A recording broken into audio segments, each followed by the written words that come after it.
From advertising to software as a service to data. Across all of our programs and clients, we've seen a 55 to 65% open rate. Getting brands authentically integrated into content performs better than TV advertising. Typical lifespan of an article is about 24 to 36 hours. If we're reaching out to the right person with the right message and a clear call to action, then it's just a matter of timing. Welcome to the MarTech Podcast, and I Hear Everything production. In this podcast, you'll hear the stories of world-class marketers that use technology to drive business results and achieve career success. We'll unearth the real-world experiences of some of the brightest minds in the marketing and technology space so you can learn the tools, tips, and tricks they've learned along the way. Now here's the host of the MarTech Podcast, Benjamin Shapiro. Welcome to the MarTech Podcast. I'm your host, Benjamin Shapiro, and today we're going to discuss how artificial intelligence is impacting e-commerce. Joining us is Sebastian Hamann, who is the co-CEO and co-founder of Shopware, which is a holistic, omni-channel digital e-commerce platform for sophisticated mid-market and lower enterprise merchants with flexibility and various options for B2C, D2C, as well as B2B services. Shopware is well positioned as one of the market leaders in its segment, especially in the DACH region, with a fast-growing business in North America as well. Yesterday, Sebastian and I talked about the AI-led industrial revolution of e-commerce, and today we're going to continue the conversation talking about why retail requires entertaining communities. All right, here's the second part of my conversation with Sebastian Hamann, the co-CEO and co-founder of Shopware. Sebastian, welcome back to the MarTech Podcast.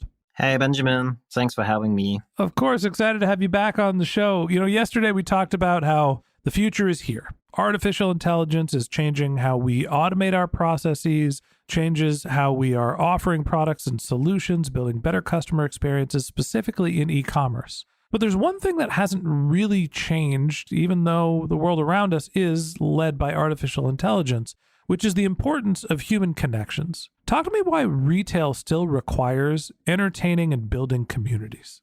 So I think we are in a kind of similarity where experiences, digital commerce experiences, shopping experiences are same looking. Sometimes you have the feeling where you only have to switch, let's say, the logo in the top line, and then everything is the same kind of thumbnail patterns and shopping and so on. It's very static, to be honest, right? And I think the new dimension of really captivating moments and impressive shopping experiences becomes through entertaining, what is missing in digital commerce at all. And this is also something I would say where the cards are getting reshuffled, where you then have the opportunity to differentiate. And what is also very important, as you might know, that especially in the digital commerce space, where you have sometimes the same products, then you have pricing, deliverable, and so on, and then it's hard to differentiate for you and to position. And especially in this case of entertaining, you can find new ways to spend time to create an experience that sticks in the mind of you and your customers to become a kind of stickiness again, where shoppers and people will remember you. And this is something what we at Shopware are focusing on, where you can expect a lot of things that are coming up in the near future. You mentioned that there's the static comparables in e-commerce. Most of the e-commerce world's on Shopify or on Amazon. Let's be honest. That's the two major portals where people are hosting their carts. And there's other providers that are out there, but the sites are going to look the same because the underlying infrastructure is basically the same for a lot of e-commerce brands. Now, you can design everything up and you can add bells and whistles, but the underlying e-commerce infrastructure is being normalized. So then if you have the same infrastructure, the sites look the same, now all of a sudden you're saying, all right, well, what are the variables people are going to consider? Price, product description, deliverability, warranty, right? Those things are easy to compare. You could put them in a table and pick one out of a hat based, you could build an algorithm to figure out which product is the best for you. But that's not how people shop. Often what gets people to buy is things like impulse, referrals, word of mouth, interest, excitement.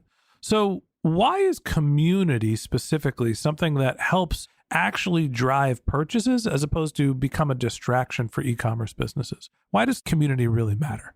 The really good thing of communities is they are contributing. You build a kind of fan base. And I think what is important to understand, in my point of view, people are not simply buying products because of the product. You don't buy a wine or good food because of, you're thirsty and you want to drink. It's more or less because you want to spend time and have a good feeling. For example, with friends, you want to have good conversations. This is what you ultimately, in this case, are aiming for.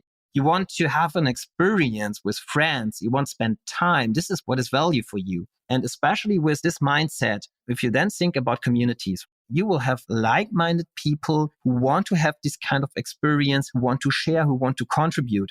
And all these kind of things are counting in for your brand and for your experience. And this is also what you can see in the digital commerce space. So for example, we have customers in the do-it-yourself industry. They are producing some kind of products that, for example, wall paints and so on. And then the people in the community are contributing what you can do with the product, and they're showing it and are very proud of it. And they build a kind of thing that you as a customer can upload your pictures, show the results, what you have built with it. Other people are commenting, then they are engaging. And this is a kind of really unique thing. And if you think about the competitive space of digital commerce, this has become really a differentiator in this way. So communities are super important to also become a kind of uniqueness. It will support you, but also on the long term, it will also lead to decreased customer acquisition cost because the word of mouth is spread. And if the snowball is start rolling and getting bigger and bigger and bigger, and you become a kind of fan base, you become really loyal customers.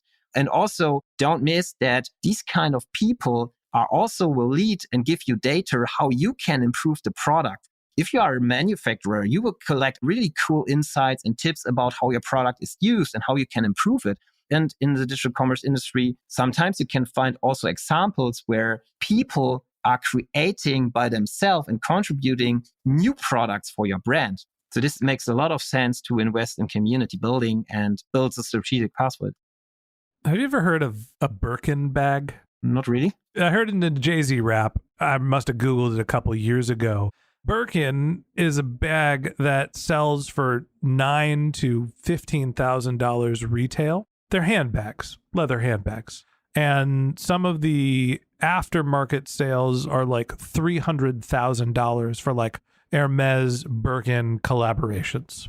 The reason why I bring up Birkin bags, people are not buying Birkin bags for hundreds of thousands of dollars because when you compare the price, warranty, description, and functionality, they are the best bags in the world. I'm sure they're gorgeous, but it's a $300,000 handbags, and the tangible parts of a Birkin bag are the same thing as buying a bag from Patagonia or Gucci or Fendi, or I don't even know what the other bag manufacturers are. I bought my work laptop bag on Amazon 10 years ago.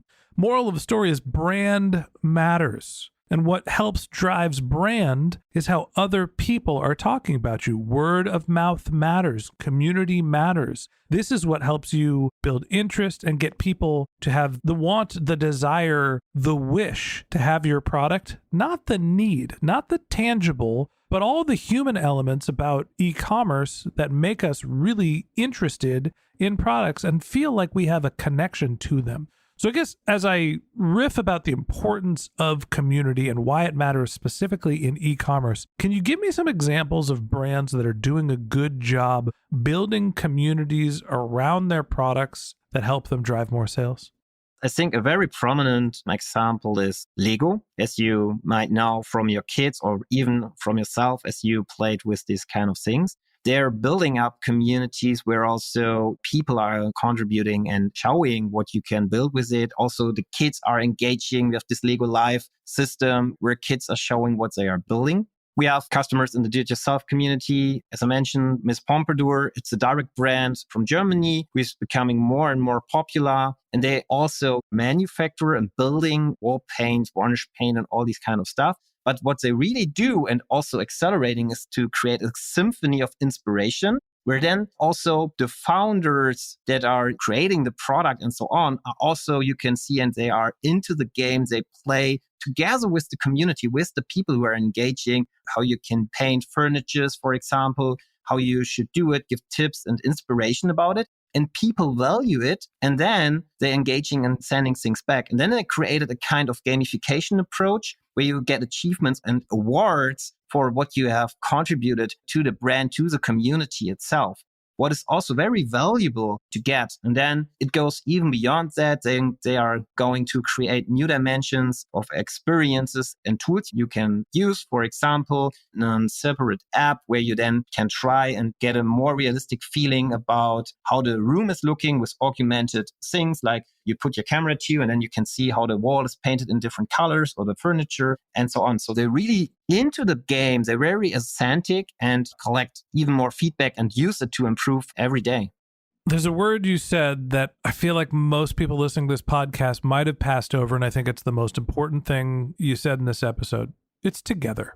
Humans are inherently social beings. And often the reason why we feel a need to buy a product, to engage in a service, is wanting to have that sense of community, wanting to do something together, feeling like you're part of a group. Even if it's some sort of a reflection of yourself, an identity building activity. I have a Birkin bag. I am a Birkin bag person. The reason why being a Birkin bag person is it means that you are together with other Birkin bag people and you're elite, you're special. You have something that is crafted that might be a one-off that other people can't afford, and it makes you feel special, but it also puts you together with this group. And to me, that's what's really important about this notion of community when it comes to e-commerce. It is not just building forums for people to talk about your products or services. It is getting people to unite around a concept that they can believe in that helps them feel structured and connected to other people that have the same likes and interests. And that wraps up this episode of the Martech Podcast. Thanks for listening to my conversation with Sebastian Hamann, the co-CEO and co-founder of Shopware. If you'd like to get in touch with Sebastian, you can find a link to his LinkedIn profile in our show notes. You can contact him on Twitter. His handle is Hamann Sebastian. That's HAMANN SEBASTIAN. Or you could visit his company's website, which is shopware.com. Just one more link in our show notes I'd like to tell you about. If you didn't have a chance to take notes while you were listening to this podcast, head over to martechpod.com, where we have summaries of all of our episodes and contact information for our guests. You can also subscribe to our weekly newsletter, and you can even send us your topic suggestions or your marketing questions, which we'll answer live on our show. Of course, you can always reach out on social media. Our handle is martechpod, MARTECHPOD, on LinkedIn, Twitter, Instagram, and Facebook, or you can contact me directly. My handle is Ben J. Shap, BENJSHAP. And if you haven't subscribed yet and you want a daily stream of marketing and technology knowledge in your podcast feed, we're going to publish an episode every day this year. So hit the subscribe button in your podcast app and we'll be back in your feed tomorrow morning. All right, that's it for today. But until next time, my advice is to just focus on keeping your customers happy.